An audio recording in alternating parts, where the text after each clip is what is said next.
Hi guys, कैसे हो आप सब। आई होप आप सब बहुत अच्छे होंगे। तो दोस्तों, हमारा ये आज का वीडियो भी स्नैपी गर्ल सपना के ऊपर ही है। जैसे कि आप सब लोग जानते ही हो कि उसके लाइफ में काफ़ी कुछ चल रहा है। एक के बाद एक कंट्रोवर्सी ख़त्म होने का नाम ही नहीं लेती।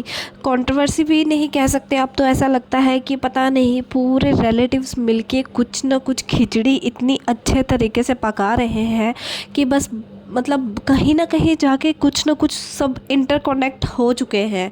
और सबका एक ही मेन मोटो है कि हाँ भाई ठीक है, इस लड़की को इतना नीचे गिरा देना है कि जो ये बहुत सर उठा के इस समय चल रही है, मैं अपना और अपनी लड़कियों का पालन पोषण कर सकती हूँ, उनका फ्यूचर सिक्योर कर सकती हूँ, ये सब वो ना कर सके। क्योंकि सबको तो पता ही है कि सपना की कोई जॉब वगैरह तो है नहीं, वो सिर्फ़ और सिर्फ सोशल मीडिया पे निर्भर है। यानी कि उसका जो व्लॉगिंग चैनल है वो उसी पे निर्भर है और वो काफ़ी अच्छा मतलब ग्रो भी कर रहा है। और बहुत बड़ी इन्फ्लुएंसर है, लोग उसको बहुत अच्छे से फॉलो करते हैं। उसकी एक फेस वैल्यू है जिसे लोग बहुत ही ज़्यादा पसंद करते हैं। उसका लाइफस्टाइल, उसका रहना सहना, उसके बच्चों की वीडियोस, मान लो कुछ भी वो अपनी लाइफ में जो भी करती है, डेली व्लॉगिंग में जो भी अपने वीडियो के थ्रू लोगों को दिखाती है, लोगों को बहुत पसंद आता है। तो लोग उसे बहुत देखना पसंद करते हैं और लोग उसकी लाइफ से इतने ज़्यादा जुड़ चुके हैं कि जैसे कि सबको पता ही है, पहला हादसा हुआ था कि सूरज जी की डेथ हो गई थी। देन उसके बाद राजीव की डेथ हो गई। उसके बाद लोग उसे इतना ज़्यादा सपोर्ट करते हैं और इतना ज़्यादा पसंद करते हैं कि उसको डेली व्लॉग्स बहुत देखे जाते हैं। बट लास्ट 2-3 मंथ से इतना कुछ होता चला आ रहा है कि उस लड़की की फेस वैल्यू को इस तरह से नेगेटिव दिखा दिया गया है कि बीच बीच में तो ऐसा लगता है कि वो बहुत ही ज़्यादा गलत लड़की है और बहुत चालाक है, जिसके दिमाग में काफ़ी कुछ पकता है, पूरा टाइम प्लानिंग प्लॉटिंग करती है।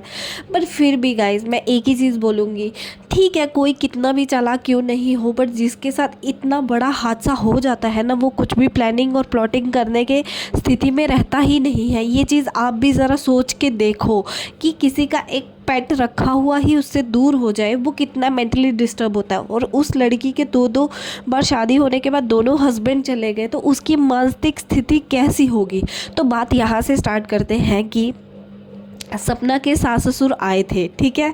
और सपना के ही देवर ने, कज़न देवर धीरज, सबको पता ही होगा, उसने एक छोटा सा वीडियो डाला कि भाई हम तो मिलके गए भाभी से, ठीक है। और फिर उसके बाद वो डिलीट कर दिया गया। देन उसके बाद अगले दिन फिर एक और वीडियो आता है जिसमें पता लगता है कि सपना ने क्लियर किया कि हाँ वो आए थे, बट वो किस वजह से आए थे वो पूरा डिटेल में सपना ने सब डिस्कस किया है। वो वीडियो आप देख सकते हो जाके। मैं आपको शॉर्ट बाय शॉर्ट आपकी पूरी बात बताती हूँ।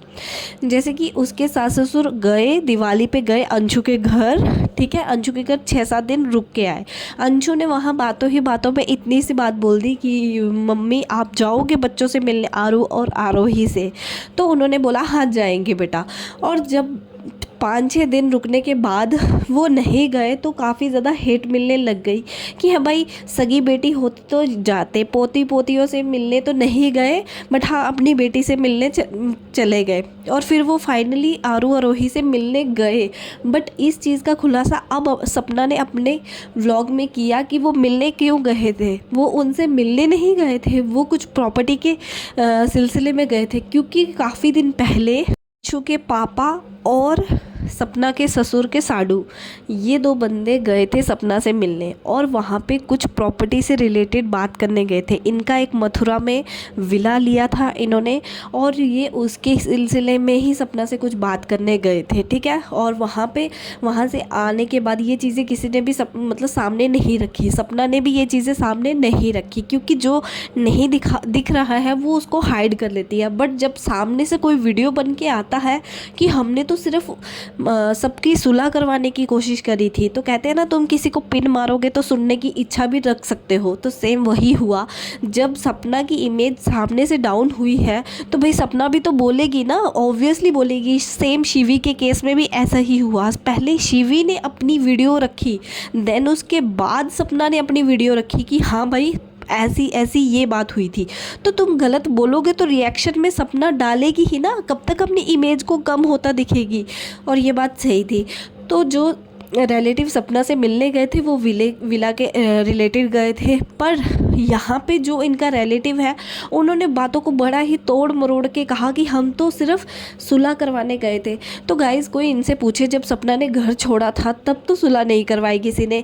जब राजीव का डेथ हुई थी और किस वजह से हुई थी, वो एफआईआर क्यों नहीं करवाई, तब ये रिश्तेदार कहाँ थे।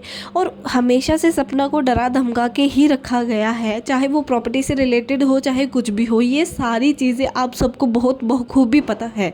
बट अब मेन मुद्दे की बात तो यहाँ आती है कि तुम एक वो लड़की जी रही है, जब उसने बोला मुझे कुछ भी नहीं चाहिए, कुछ भी नहीं चाहिए, मैं वहाँ से आ चुकी हूँ, तुम फिर बार बार क्यों परेशान करते हो। रही बात सास ससुर की, तो अच्छा गाइड करने की बजाय बुरा क्यों कर रहे हो। प्रॉपर्टी सेल, सही कहा, ये बात तो सपना ने बिल्कुल सही कही कि प्रॉपर्टी एक बार बिक जाए तो बिक गई, और बची रहेगी तो शायद मेरे बच्चों को मिल सकती है।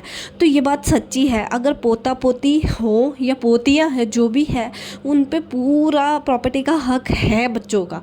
जब उसको बेच ही डालोगे तो वो क्या सपना की और क्या बच्चों की प्रॉपर्टी रहेगी, वो किसी की भी नहीं रहेगी, वो सच्ची में बिक जाएगी। तो ये जो रिश्तेदार है ना, बस आग में घी डालने के बराबर है। बस वो जो बूढ़े माँ बाप जिनके साथ उल्टा हो चुका है, उनका दिमाग इस समय काम नहीं कर रहा है। वो सिर्फ और सिर्फ रिलेटिव्स की बातें सुन रही है। हर कोई उनको बोल रहा है कि तुम दोनों बच गए हो, बूढ़ा बूढ़ी, तुम क्या करोगे इतनी प्रॉपर्टी का। वो लड़की चौथी शादी कर लेगी, पांचवी शादी कर लेगी, बच्चों को लेके चली जाएगी, तुम्हारी प्रॉपर्टी ले जाएगी। तो कोई अंकल आंटी से जाके ये समझाए, जब तुम्हारे बेटे ही नहीं रहे तो प्रॉपर्टी को कोई क्या ही लेके जाएगा। अगर ले भी लिया तो तुम्हारे बच्चों की औलाद ने ही लिया ना। बट इस समय कहते हैं ना, विनाशकारी विपरीत बुद्धि, वो हो चुका है अंकल आंटी के साथ। और सपना ने बहुत ही बखूबी तरीके से पॉजिटिव फेस से अपनी पूरी बातें 1 बाय 1 रखी। एक चीज़ लोगों को बहुत ज़्यादा डाउट था कि दौरौट चैनल किसके पास है, वो भी क्लियर कर दिया कि वो चैनल अंशु के पास ही है। क्योंकि जब मैंने वो चैनल दे दिया था, मेरे पास उसका आईडी पासवर्ड नहीं है। उसका आईडी पासवर्ड किसने चेंज किया, यानी कि वो अंशु के वहाँ से ही आईडी पासवर्ड चेंज हुआ है। अंशु ने कभी भी आके ये चीज़ भी क्लियर नहीं कही कि हाँ भाई वो आईडी पासवर्ड हमारे पास है। अंशु ने बस एक ही बार आके बोला था कि वो मेरे पास नहीं है। तो कहीं ना कहीं अंशु की भी गलती है कि जो तुम इतना क्लोज थी जिसके साथ, आई नो कि माँ बाप ही अच्छे होते हैं। क्योंकि सपना ने सामने आकर बिल्कुल खुल्लम खुल्ला बोल दिया है कि अंशु के पापा बहुत ही घटिया इंसान है, उसकी सोच हमारे प्रति, मेरे बच्चों के प्रति बिल्कुल भी अच्छी नहीं है। तो मेरे को लगता है कहीं ना कहीं अंशु को ये बात बिल्कुल अच्छी नहीं लग रही है कि भाभी इतना सोशल मीडिया पे मेरे पापा को ऐसा क्यों बोल रही है। रही बात वो धीरज की, जो उनका कज़न है, वो भी एक टाइम पे उसने भी सपना को काफ़ी गाली गलौज किया था। रहे मौसा मौसी जी, तो वही बात है, जब सब रिश्तेदार एक साइड है तो भाई कोई सपना की तरफ क्यों बोलेगा। तो एक ही चीज़ बोलूँगी, वो अकेली औरत अगर रह रही है, खा रही है, अपने बच्चों को पाल रही है, तो क्यों तुम उसकी इमेज डाउन करने के पीछे लगे पड़े हो सारे। और सबका एक ही मतलब ऐसे लग रहा है रटे रटे डायलॉग्स है, रटे रटाए, कि शिवी गलत है, अंशु गलत है, सास ससुर गलत है, मौसा मौसी गलत है, भाई गलत है, सब गलत है। एक सपना कैसे ठीक हो सकती है। तो ठीक है, सपना भी ठीक नहीं है। ताली दोनों हाथों से बजती है, एक हाथ से नहीं बजती है। कहीं ना कहीं वो सास ससुर भी ढंग से नहीं रह रहे थे, और कहीं ना कहीं सपना भी वहाँ अब रहना नहीं चाहती थी। तो दोनों ही तरफ से गलती पूरी हो रही थी, जिस वजह से पूरा घर बिखर गया। और उसका फ़ायदा उठा रहे हैं अब उनके सारे रिलेटिव्स, क्योंकि पता ही है बेटे तो है नहीं, पीछे बचा कौन इन बूढ़े माँ बाप के पास।